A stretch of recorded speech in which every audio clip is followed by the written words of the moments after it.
बड़ी जानकारी राजधानी भोपाल से, जहां पर कर्मचारियों के प्रमोशन की कवायद अब तेज हो चुकी है।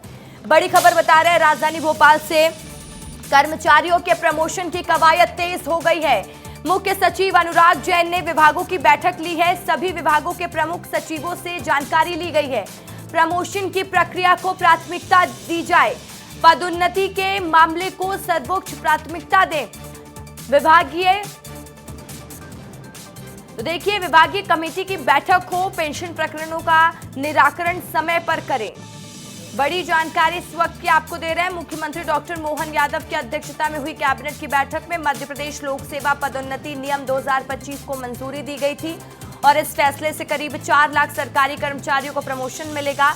वहीं प्रमोशन से खाली हुए 2 लाख नए पदों पर नई भर्तियां भी होंगी। 2016 से मध्य प्रदेश में पदोन्नति की पूरी प्रक्रिया अटकी पड़ी थी, जिसे मोहन कैबिनेट ने शुरू करने की मंजूरी दी थी। कैबिनेट की मंजूरी के बाद सीएम डॉक्टर मोहन यादव ने पदोन्नति की प्रक्रिया में तेजी लाने के निर्देश दिए थे। उसी कड़ी में आज मुख्य सचिव अनुराग जैन ने सभी विभागों के प्रमुख सचिवों की बैठक ली और पदोन्नति प्रक्रिया को सर्वोच्च प्राथमिकता देने का निर्देश दिया। मोहन सरकार ने प्रमोशन में आरक्षण का ऐलान किया था, वो भी ग्राफिक्स के जरिए जान लेते हैं।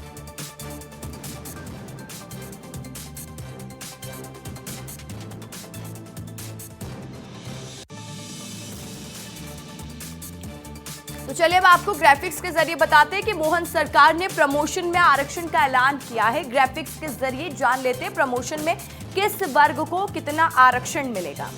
आपको सब कुछ यहाँ पर समझ में आ जाएगा। कैसे मिलेगा प्रमोशन में आरक्षण, जान लीजिए। प्रमोशन में आरक्षण को कैबिनेट की मंजूरी अब मिल चुकी है। पदोन्नति में एससी और एसटी को प्राथमिकता दी जानी है। एससी और एसटी को प्राथमिकता दी जाएगी। एसटी को 20% की प्राथमिकता, तो एससी को 16% आरक्षण दिया गया है। प्रमोशन के लिए 2 तरह की लिस्ट तैयार की जाएगी, 2 तरह की लिस्ट बनेगी और क्लास 1 में अधिकारी और क्लास 2 अधिकारी के उससे डिवाइड किया जाएगा। प्रमोशन के लिए एसीआर रिपोर्ट अच्छी हो, ये कंफर्म करना होगा। प्रमोशन के लिए एसीआर रिपोर्ट अच्छी हो, ये एक प्राथमिकता है। और पदोन्नति के लिए हर साल डीपीसी बनेगी, जिस आधार पर प्रमोशन मिलेगा। तो आप समझिए किसको किस तरीके से अलग अलग तरीका इसमें अपनाया गया है, आरक्षण तय किया गया है, किस आधार पर आरक्षण मिलना है, ये भी क्लियर पिक्चर हमने आपको दिखाया, ग्राफिक्स के जरिए बताया। और अब मेरी सहयोगी रंजना दुबे ज़्यादा जानकारी हम तक पहुंचाएंगी, आप तक पहुंचाएंगी। जो भी आपके मन में सवाल है, रंजना देखिए, इसको बड़ी सौगात के तौर पर भी देखा जा रहा था जब कैबिनेट ने इसको मंजूरी दी थी। अब आरक्षण किस प्रोसेस से होगा, क्या जानकारी, जो ताज़ा जानकारी मिल पा रही है रंजना?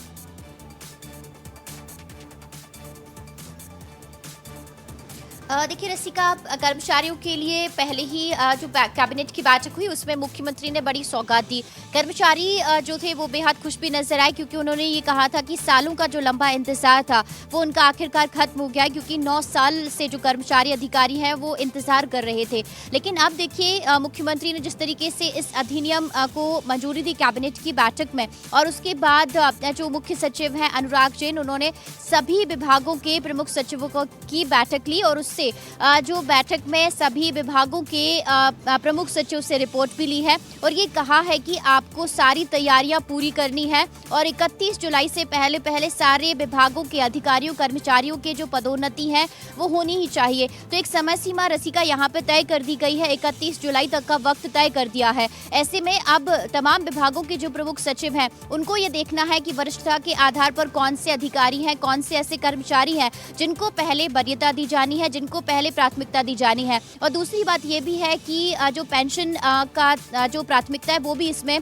ध्यान रखा जाना है। तीसरी बात ये भी है कि आखिर अब तक जो अधिकारी और कर्मचारी काम कर रहे थे उनके कामकाज का ग्राफ कैसा है, इसको भी तरजीह देनी है। तो इन सभी बातों का ध्यान रखा जाएगा। और चौथी बात यह है रसिका कि अभी जिस तरीके से आरक्षण की बात कही थी, एससी को 16% और एसटी को 20% आरक्षण की बात कही थी, तो इस आधार पर जिन जिन अधिकारियों कर्मचारियों को प्रशिक्षण दिया जाएगा इन सभी का ध्यान रखा जाएगा। हालांकि विरोध भी यहाँ पर कर्मचारी संगठन की तरफ से हो रहा है, तो उनको भी समझाइश देने की कोशिश यहाँ पर की जा रही है। लेकिन 31 जुलाई बहुत बड़ी सौगात है। एक नया प्रोसेस भी इसे कह सकते हैं, क्योंकि पहली बार ऐसा हो रहा है कि प्रमोशन में तमाम चीजें भी देखी जा रही है। बहुत शुक्रिया रंजना आपका तमाम जानकारी के लिए।